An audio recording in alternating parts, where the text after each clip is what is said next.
Yo, it ain't like that. Look, the pawns, man, in the game, they get capped quick. They be out the game early. Unless they some smart-ass pawns.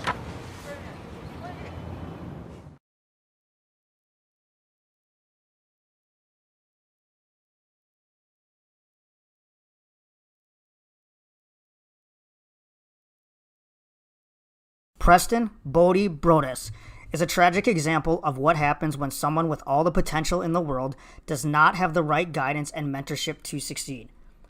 Bodie is an intelligent, streetwise drug dealer for the Barksdale organization. In the early seasons, he's a hot-headed, violent, and ambitious youngster eager to prove himself to his superiors in the drug game. At times, he challenges the more laid-back heir to the Barksdale organization, D'Angelo Barksdale, but later grows to respect him for his knowledge and philosophy. At the young age of 16 years old, Bodie has lost his mother to drugs and often lashes out at others in authority, especially the police, though he eventually begins to respect Jimmy McNulty and show a more sarcastic, playful tone with the other officers rather than his original defiant and contempt one he shows early on. Bodie's opportunity to solidify himself as a rising star in the Barksdale organization came when he willingly jumped at the chance to murder his friend Wallace for being a snitch.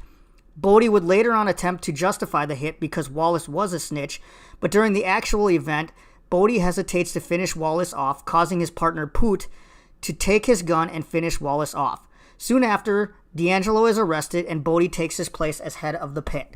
In the following seasons, Bodie's leadership ability is on display as he helps the Barksdale organization in their fight for dominance in the Baltimore drug trade. He also continues to frustrate the police due to his quick-witted ability to beat them at their own game when he is questioned. Did, because you the one that popped me with a G-Pack on my way to the spot and let me go, remember? You were selling drugs in Major Colvin's free zone? You can prove that. Ask him, he know. And this must be one of them contraptment things. You mean entrapment? Kid's got a point.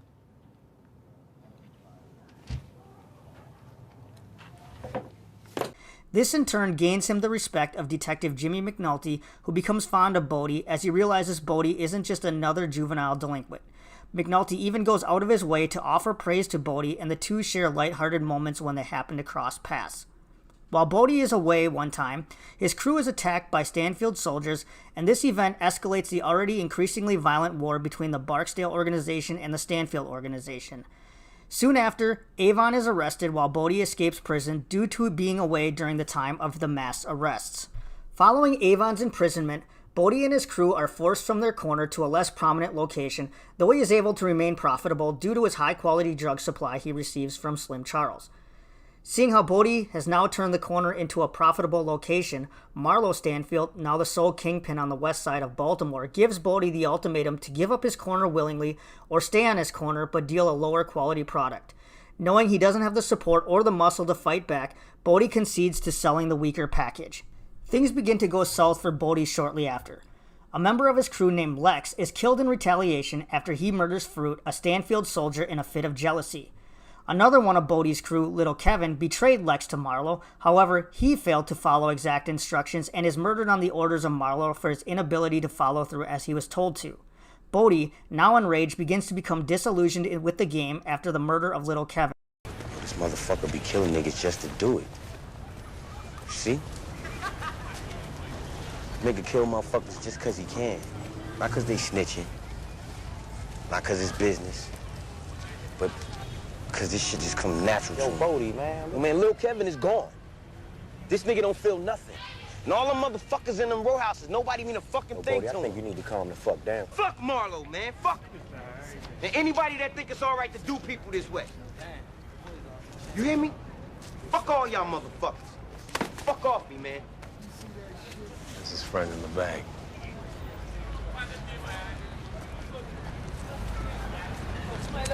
It's like a nigga ain't fit, man.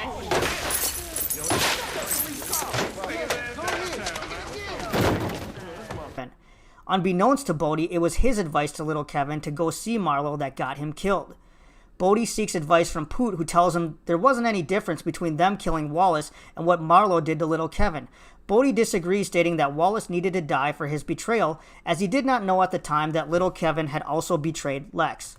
When little Kevin's body is discovered by the police in a vacant building, Bodie, in a fit of rage, breaks the window of a police car and is arrested. Soon after, Jimmy McNulty does his best to turn Bodie into an informant against Marlowe. During one of the best scenes in the show, Bodie agrees to help McNulty, who tells Bodie he's a soldier, to which Bodie simply replies, "Hell yeah." Unfortunately, Stanfield enforcer Monk spots Bodie with McNulty and Marlowe greenlights Bodie.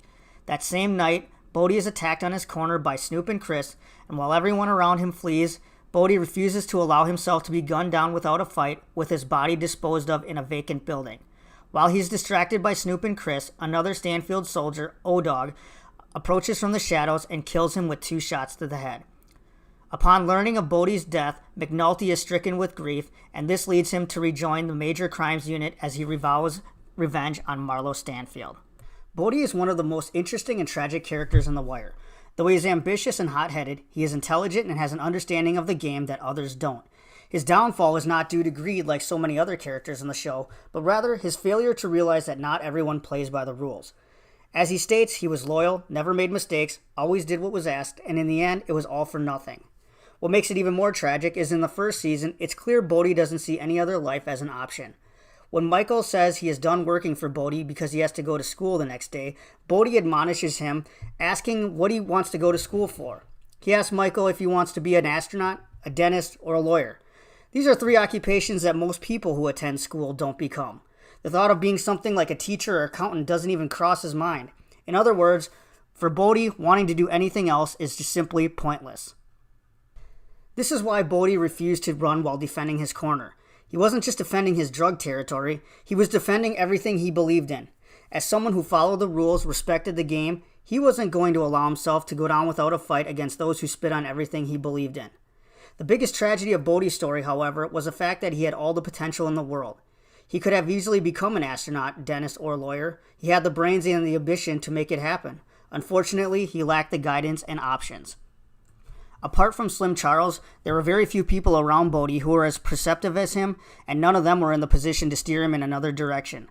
The authority figures around him used him, and the police, other than McNulty, showed no interest in helping him either. He was, for many, the ideal pawn. Less ambitious or competent players in the game like Namond or Poot were able to leave the game because they did have options. They weren't totally invested like Bodie. Neither had the skill that Bodie did, so they never became a target simply because they weren't on anyone's radar. This made leaving the game easy for them. Bodie was trapped in what I would refer to as middle management hell. If you've ever been in a middle management level position for a long period of time, this might sound familiar. You may not move up because you've reached the limit of what you're capable of. You don't want to move up for whatever reason, or in Bodie's case, other people stunt your growth. In each of these cases, you're squeezed from all sides. Oftentimes, you're asked to do more with less. You aren't compensated more, and if you try to leave, you'll either need to start from scratch somewhere else, or you're so entrenched in your role, you don't see any option but to stay and tough it out. This is what happened to Bodie. He was stuck and he knew it. He didn't have a Bunny Colvin to save him like Naaman, and he wasn't able to quit and get a regular job like Poot, so he lashed out and decided to go out on his own terms. If you're in a leadership role, think about your team. Do you have anyone like Bodie who is full of undeveloped potential? If you do, you might be losing out on a potential superstar. When you think of that person, why have they not been given the opportunity to rise? Is there a legitimate reason, or is it because they're more useful to you in their current role? The Bodies of the world are loyal to those who do right by them and will more than succeed when given the right tools. Seek these people out and let them know they have potential. Find out what they want and then help them retrieve their goals. Provide them with mentors, coaching, and training.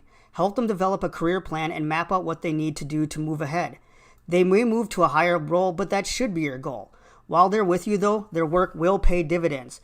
Failing to help them may lead to a toxic employee who lashes out or someone who simply gives up and turns against you. You may end up with an employee who is disrupted because they have nothing to lose. If you're like Bodie and you're feeling stuck, remember, you do have options. You need to be responsible for your own growth because unless you're in the right spot at the right time, most jobs aren't going to help you develop the way you need to get ahead. No one in upper management, HR, or the training department is going to help you move up in life. Their only interest is to make sure you can do your job well, and then after that, they have no obligation to help you. You need to make it happen. Take classes on your own, seek out your own coaches, and don't bet on the false hope that someone out there will see your talent and realize how good you are. It does not work that way. Bodie is one of the best characters ever written in television history. He's a tragic example of what can happen when capable people are underestimated, overlooked, or dismissed. Don't let them be just another pawn in the game, but a soldier who makes it to the other side.